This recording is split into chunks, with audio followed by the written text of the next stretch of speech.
Ah, mais c'est quoi ce bazar? Ah, vous êtes là. La procédure Safety Car 2023, c'est vraiment un beau bazar.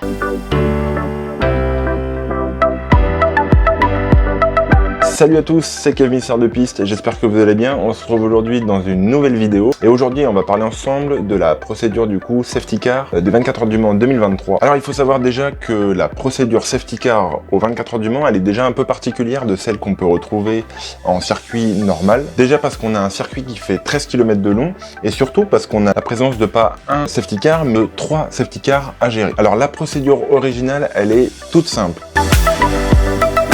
Comme une procédure normale sur circuit, au moment où le directeur de course va décider qu'une procédure safety car est nécessaire, il va lancer la procédure. Et là du coup, au lieu d'avoir un seul safety qui va se lancer en piste, on va en avoir 3.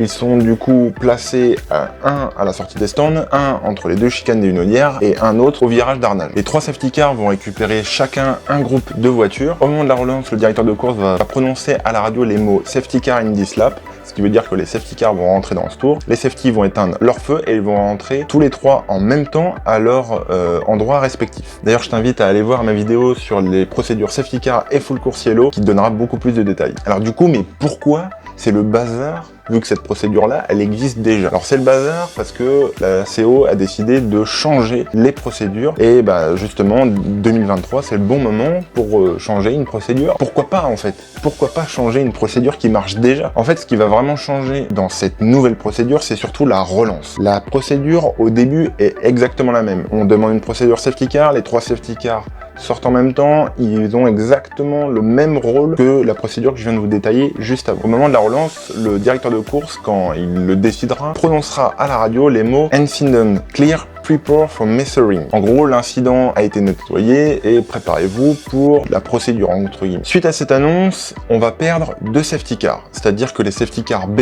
et C vont se retirer pour ne laisser plus qu'un seul safety car en piste. D'ailleurs, c'est le but de la manœuvre, c'est de ne faire la relance plus que sur un seul safety car. Du coup, les safety cars B et C vont allumer leur lumière verte sur leur rampe de feu clignotante. Et du coup, toutes les voitures qui sont positionnées derrière ces 2 safety cars vont pouvoir se dédoubler du safety pour aller rejoindre le plus vite possible la file derrière le safety car A, sans se doubler et sans compromettre la sécurité. Ce qui va changer aussi, c'est que toute voiture qui va rentrer dans la voie des stands pendant la procédure devra en informer la direction de course. C'est pour des notions de sécurité, comme ça la direction de course sait exactement où est chaque voiture. Ça va, jusque là vous suivez?